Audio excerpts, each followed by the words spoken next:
The Crimson Nexus Military Institute floated in the gravitational sweet spot between two red dwarf stars, which was either poetic symbolism or extremely poor urban planning, depending on who you asked. The station had been constructed approximately 2 centuries ago by the Coalition of Armed Forces, a fancy name for what was essentially a military alliance between species who decided that shooting each other was less profitable than shooting at common enemies together. The Institute trained officers, tacticians, and elite combat specialists from 47 different species, each convinced their particular evolutionary path had granted them superiority in warfare. They were all wrong, but nobody had bothered to check the math. The Institute operated on a strict meritocracy, which was the official line parroted in every recruitment advertisement and promotional material. The actual truth was slightly more complicated and significantly more depressing. Merit, it turned out, was measured by standards set by species who'd been part of the coalition for centuries, fighting wars in ways that favored their specific physiologies, tactics, and cultural assumptions about what combat should look like. If your species happened to match those assumptions, congratulations. You had merit. If not, well, there was always logistics division. Humans had been admitted to the Institute 5 years ago, right after their planet joined the coalition, following what historians politely called first contact, and what actually amounted to accidentally flying a colony ship into a Veltorian battle fleet and somehow not getting immediately vaporized. The coalition had been impressed by humanity's sheer audacity and mildly concerned by their apparent lack of self-preservation instinct. After extensive deliberation, they'd granted Earth provisional membership status, which came with all the benefits of coalition membership and absolutely none of the respect. The Institute's current human enrollment stood at 43 cadets out of approximately 8,000 total students. Those 43 were scattered across various programs, specializations, and barracks assignments in a way that definitely wasn't deliberate isolation, but sure looked a lot like it. They were subjected to the same rigorous training as everyone else, held to the same standards, given the same opportunities to prove themselves. They were also, universally and without exception, expected to fail. Instructor Vexeral stood at the front of the tactical combat simulation theater, his 4 primary arms crossed while his 2 secondary arms manipulated the holographic display. He was Kulathi, a species that had evolved from pack hunters on a high-gravity death world where everything was poisonous and most things were on fire. The Kulathi had survived by developing enhanced reflexes, redundant nervous systems, and a cultural belief that anything worth doing was worth doing violently. They made excellent soldiers and absolutely terrible philosophers.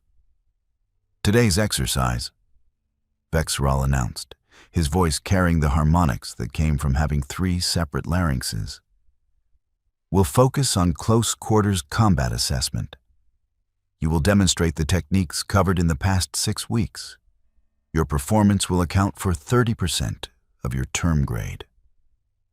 The assembled cadets, roughly 60 of them in this particular cohort, sat in the tiered seating that surrounded the central combat arena. It was a circular space, about 30 meters across, equipped with impact absorption flooring, medical scanners embedded in every surface, and force field projectors that could stop anything short of a tactical nuclear weapon. The Institute took safety seriously, mostly because dead cadets were terrible for enrollment numbers. Combat pairs have been assigned based on weight class and experience level, Vexeral continued, pulling up a roster on the holographic display. You will face an opponent of similar capability to ensure fair evaluation. In the 3rd row, Maya Rodriguez sat quietly and tried not to laugh at the transparent lie. She'd been at the Institute for 18 months, which was long enough to understand that similar capability was code for, we're going to match you against someone who should absolutely crush you, and then act surprised when it happens. She was, according to official records, 5 feet 6 inches tall and weighed 135 pounds.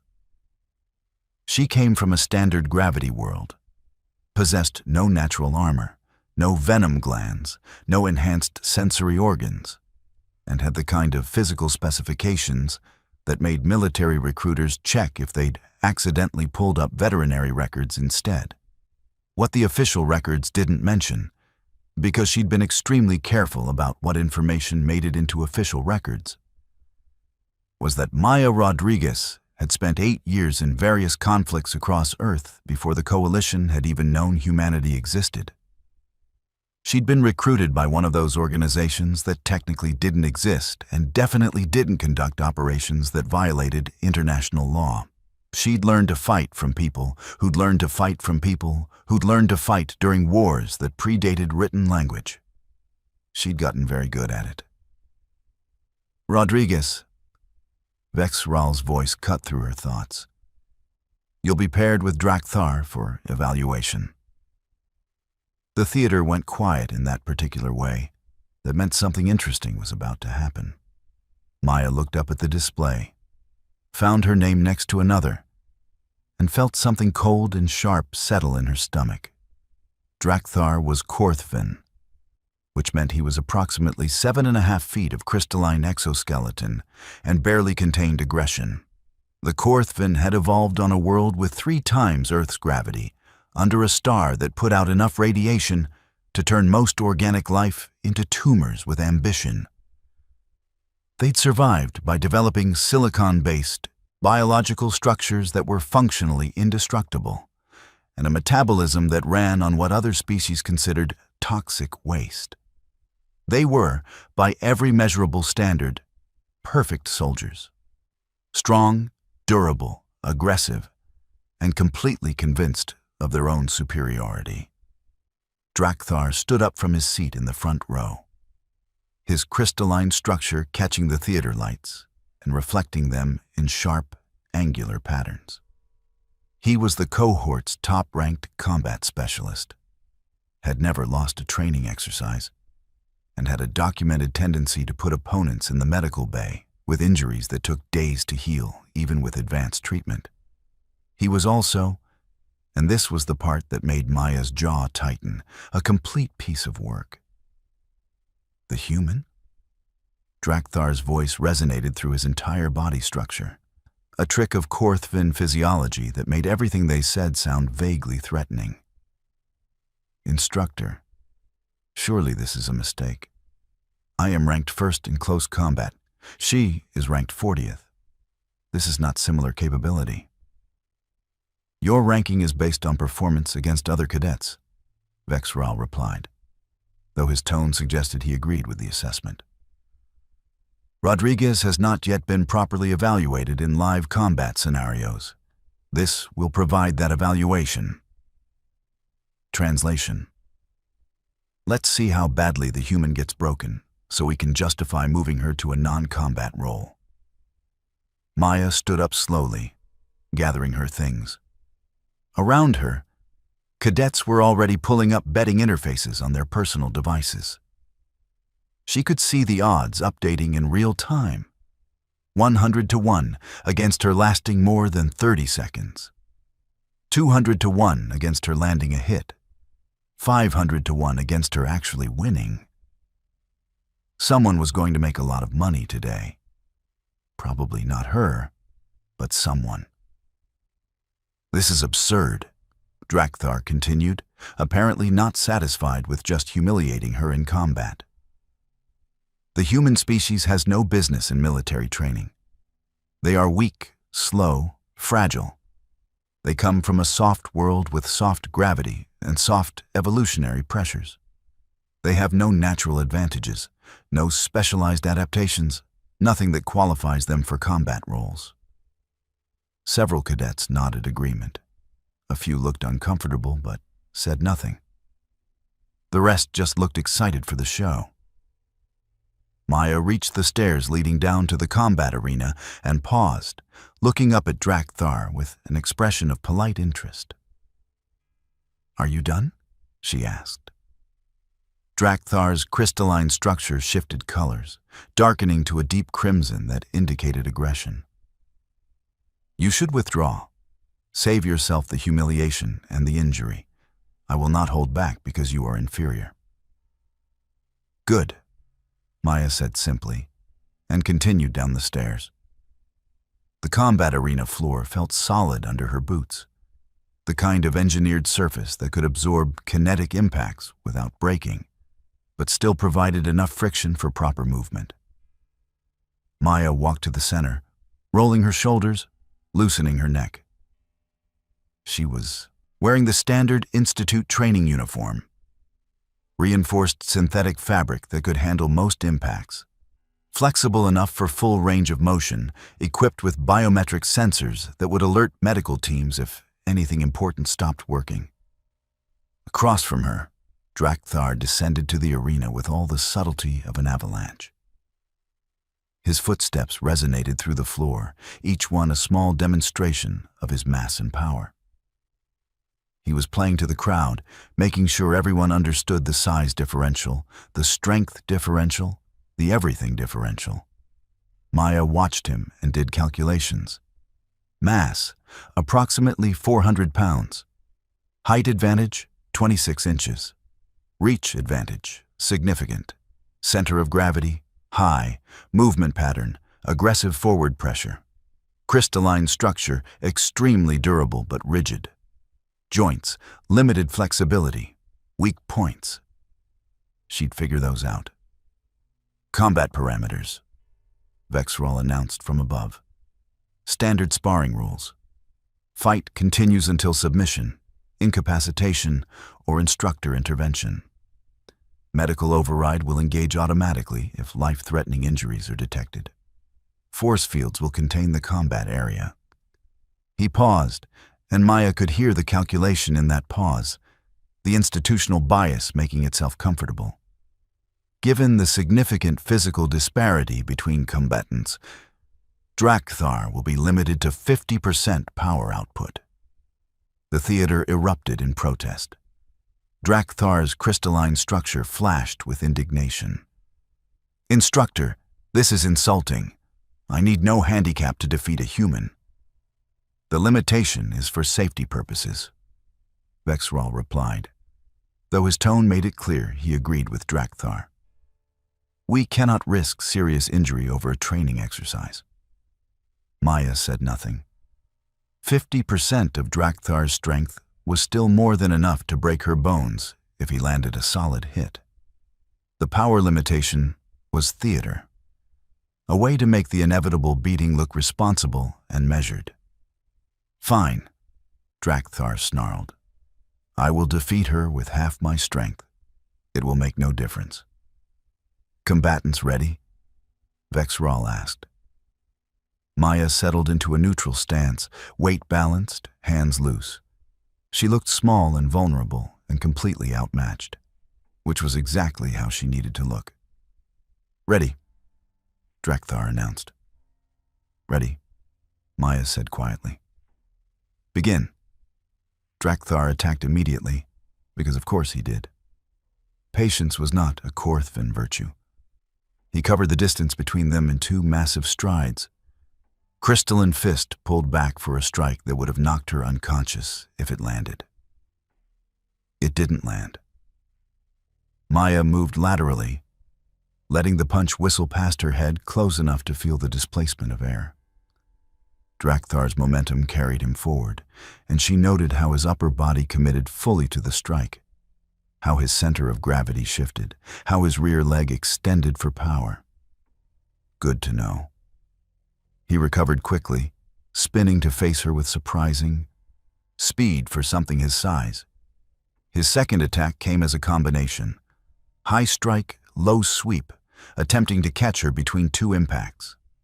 Maya ducked under the high strike and jumped over the sweep, neither defense particularly elegant, but both effective. She landed and immediately retreated, opening distance. The crowd was already laughing. The human was running. The human was barely surviving. This would be over soon. Drakthar pressed forward, and Maya let him come. She defended, blocked what she could, evaded what she couldn't, and absorbed information. His attacks followed patterns: high, low, high, left, right, center. He had preferred combinations, trained responses, muscle memory written into his crystalline structure over thousands of hours of practice. He was good. Technically proficient, powerful, fast enough to be dangerous. He was also predictable. 2 minutes into the fight, Maya hadn't landed a single strike. She'd defended, evaded, retreated, looking increasingly desperate to the observers above. Drakthar was playing to them now, his attacks becoming more theatrical, more demonstrative. Each near miss was accompanied by what might have been laughter, a resonant frequency that rattled through his entire structure. "Is this the best humanity offers?" he taunted. "Is this what your species calls a warrior?" Maya didn't respond. She was counting, timing, measuring the exact duration between his attack combinations, the precise angle of his joint articulation, the micro-adjustments his balance made before each strike. 3 minutes. Drakthar's breathing pattern changed. Not much, but there. His attacks lost maybe 2% of their speed. His recovery time increased by fractions of a second. Korthvin physiology was incredibly efficient, but it still required oxygen, still generated waste heat, still accumulated muscular fatigue, even if that fatigue took longer to manifest than it would in most species. 4 minutes. The crowd was getting bored. This wasn't a fight anymore, just a human playing keep away until she made an inevitable mistake. Drakthar thought the same thing. His attacks became more aggressive, less technical. He was trying to end it, to land the spectacular knockout that would cement his superiority. His right arm pulled back for his signature strike, the one he'd used to win the cohort championship. His weight shifted forward. His left side opened slightly for balance. Maya stopped retreating. She moved forward, inside his reach, and drove her fist into the joint connection between his left arm and torso. Not hard. She didn't have the mass for hard, but precisely. The impact sent vibrations through his crystalline structure in ways that structure wasn't designed to handle. Drakthar's left arm locked up, the joint temporarily disrupted. Before he could recover, Maya was already targeting his right knee, the same principle. Force applied at the exact angle, the exact moment, to disrupt rather than damage. His leg buckled. The crowd stopped laughing. Drakthar roared, swinging wildly now. But wild didn't work when your opponent had spent 4 minutes learning every tell, every habit, every predictable response. Maya flowed around his attacks like water around stone, and each time she moved, she struck. Joint connections, nerve cluster analogs, stress points in his crystalline structure. None of the strikes did significant damage. That wasn't the point. The point was accumulation, degradation, systematic dismantling of his ability to fight effectively. Humans had learned millions of years ago that they couldn't beat predators through strength. They'd beaten them through persistence, through intelligence, through the ability to adapt and exploit weaknesses. That knowledge was written into human DNA, refined through countless generations of being prey that refused to die easily. Maya was very good at refusing to die easily. 5 minutes. Drakthar was breathing hard now, his crystalline structure showing stress fractures from accumulated impacts. His movements had slowed by 15%. His attack patterns had collapsed into desperate combinations. He was still dangerous, still capable of killing her with one lucky hit. Lucky wasn't happening today. Maya stepped inside his guard one more time, and this time she didn't target joints or nerve clusters. She targeted his center of gravity. Her shoulder drove into his chest, while her legs swept his supporting knee, and 400 pounds of Korthvin warrior crashed to the arena floor with a sound like a chandelier falling downstairs. Before he could rise, Maya was on his back, one arm wrapped around his neck in a chokehold that wouldn't work on his physiology, but didn't need to. Her other hand found a specific point on his crystalline structure, a stress concentration where the silicon-based material was thinnest, and she pressed. Not hard enough to break. The force fields wouldn't allow that. Hard enough to make it very clear she could break it if she wanted to. Yield, she said quietly, just for him. Drakthar tried to buck her off, failed, tried to reach back to grab her, couldn't get the angle. His crystalline structure was flashing colors rapidly now, aggression mixing with something that might have been fear. Yield, Maya repeated, adding another 5 pounds of pressure to that stress point. Drakthar's structure flashed twice in rapid succession, the Korthvan signal for submission. Maya released immediately, rolling away and standing in one smooth motion. Her hands were up, non-threatening, signaling she was done. The combat arena was completely silent. Medical teams rushed in, surrounding Drakthar, scanning him for damage. Stress fractures throughout his structure, temporary joint disruption, elevated stress hormones, but nothing permanent. Nothing that wouldn't heal in a few days. Everything that would be remembered for much longer. Maya walked to the edge of the combat arena, breathing hard, but controlled. Her uniform was intact. She had no visible injuries. She looked exactly like someone who just had a light sparring session, not someone who'd systematically dismantled a superior opponent. In the observation theater, the silence stretched. Cadets stared at their betting interfaces, watching odds that had seemed like free money evaporate into financial losses. Others stared at Maya like she'd just turned into something else. Something that didn't match their assumptions about humans. Instructor Vexeral descended to the arena floor, his 4 primary arms moving in what might have been agitation. He approached Maya, his 3-part voice carrying harmonics she couldn't quite interpret. "Explain," he said finally. "Explain how that happened." Maya shrugged. "He attacked first. I defended. He made mistakes. I exploited them. Standard combat doctrine." "You were outmatched in every physical category." "Yes, sir." "He had superior strength, superior durability, superior reach." "Yes, sir." "Then how?" "Permission to speak freely, sir?" Vexeral's secondary arms made a gesture that probably meant yes. "Physical advantages matter," Maya said carefully, "but they're not decisive. Combat is about decision-making under pressure, pattern recognition, tactical adaptation, and willingness to do what's necessary to win. Those aren't physical traits.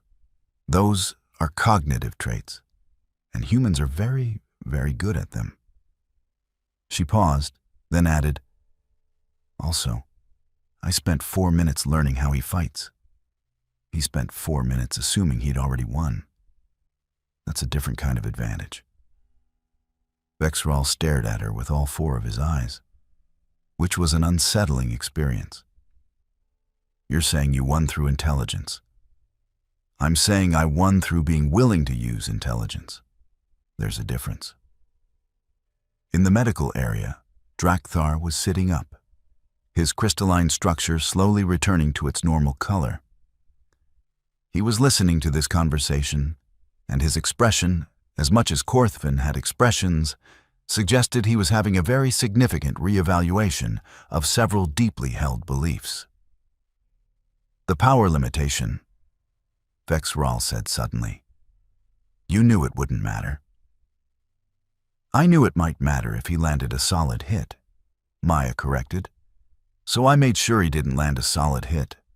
The best defense is not being where the attack is. That's not standard doctrine." "No, sir. That's human doctrine. We've been fighting things stronger than us for a very long time. We've learned a few tricks." Vexeral was silent for a long moment, his secondary arms moving through what might have been calculation or might have been concern. Finally, he turned to address the entire theater. "Let this be a lesson," he announced, his three-part voice carrying to every corner. "Physical superiority is meaningless if you cannot apply it effectively. Drakthar assumed victory based on specifications. He fought accordingly. He lost accordingly." He paused, looking at Maya. "Rodriguez fought to win. There is a difference." The assembled cadets were still processing. Some looked impressed. Some looked threatened. A few looked like they were reconsidering their entire worldview. Drakthar stood up slowly, waving off the medical technicians. He walked over to Maya, his crystalline structure resonating with something that might have been respect or might have been lingering pain from stress fractures. "That chokehold," he said. "It would not have worked on my physiology."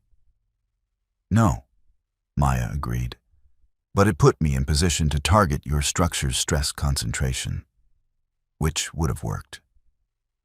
You were willing to break me. I was willing to win. Breaking you was just one potential path to that outcome." Drakthar's structure flashed several colors in rapid succession, a Korthvan expression that didn't translate well. "I underestimated you. I underestimated your species." "Yeah," Maya said. "That happens a lot." "Will you teach me?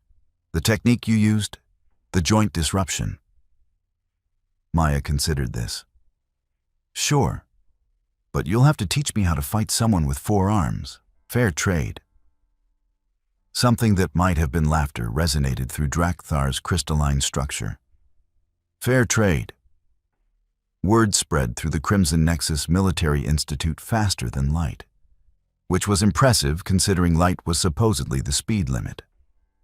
The human beat Drakthar. The human destroyed Drakthar. The human should not have been able to beat Drakthar, but did anyway, which meant either the human was exceptional or everyone's understanding of combat capability was fundamentally flawed. The smart money was on both. Maya's status shifted overnight from invisible to unavoidable. Cadets who'd never acknowledged her existence started asking questions about human combat doctrine. Instructors who'd been content to let her fade into the background started paying attention to her technique. The Institute's Combat Analysis Division requested footage of the fight for their training database. The other 42 human cadets at the Institute suddenly found themselves being taken much more seriously. 3 days after the fight, Maya was summoned to the office of Commandant Thexulos, a Veltorian who'd been running the Institute for 20 years and had seen approximately everything. His office was decorated with commendations, battle flags, and the kind of sparse functionality that suggested he had no time for nonsense. "Sit," he said without preamble. Maya sat. Thexulos studied her with the flat, emotionless gaze that Veltorians were famous for. They were one of the Coalition's founding species, had been fighting wars since before most other species developed agriculture, and had strong opinions about what soldiers should look like. Humans, historically, had not matched those opinions. "Your file," Thexulos said, pulling up a holographic display, "indicates you have prior military experience." "Yes, sir. Private security contractor before joining the Institute." "Private security contractor." He said it the way someone might say, "suspicious person with questionable background." "Your file also indicates this experience was on Earth, before Coalition contact." "Yes, sir."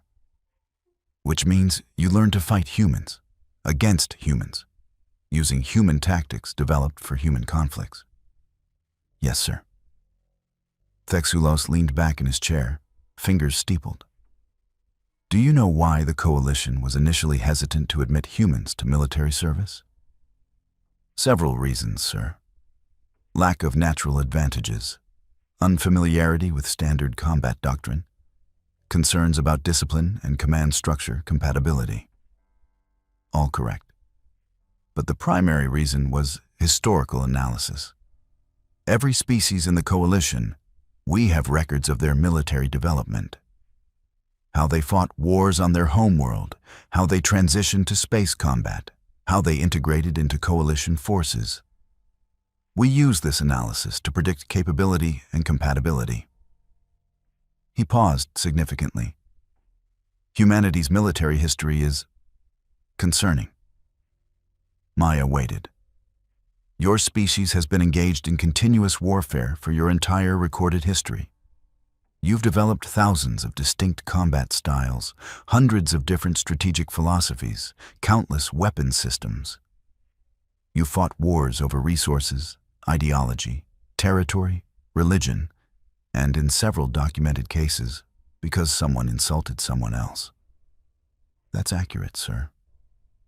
Most species develop warfare as an extension of hunting or territorial behavior. Your species developed hunting as practice for warfare. That's backwards. That's disturbing. Maya had no response to that. It was probably true. What happened with Drakthar, Thexulos continued, was not exceptional skill. It was typical application of human combat doctrine. You studied your opponent, identified weaknesses, exploited them systematically, yes? Yes, sir. And if the power limitation hadn't been in place? If he'd been fighting at full strength? I would have adjusted my tactics accordingly, sir. Probably focused more on evasion and stamina depletion.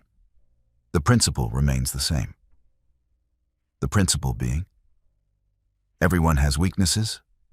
Combat is about finding them faster than your opponent finds yours. Thexulos was quiet for a long moment. That's a very human way of thinking about warfare. Is there another way, sir? Most species think about warfare as a test of strength, a demonstration of capability, a way to prove superiority. That sounds like a good way to lose wars, sir. Something that might have been a smile crossed Thexulos's face. The coalition has been fighting the Crixnull swarm for 40 years. We're not losing, but we're not winning. Standard doctrine doesn't work against them. They don't follow predictable patterns. They adapt rapidly. They exploit weaknesses. He leaned forward. They fight like you just fought, and we don't know how to counter it. Maya was starting to understand where this conversation was going. How would you fight the swarm, Cadet Rodriguez? I'd need to study their patterns, sir. Identify decision-making frameworks. Understand what they're trying to accomplish beyond just winning battles. And then? And then I'd do what humans do. I'd adapt faster, exploit harder, and refuse to fight by their rules. Thexulos nodded slowly. The coalition is reconsidering its position on human military integration.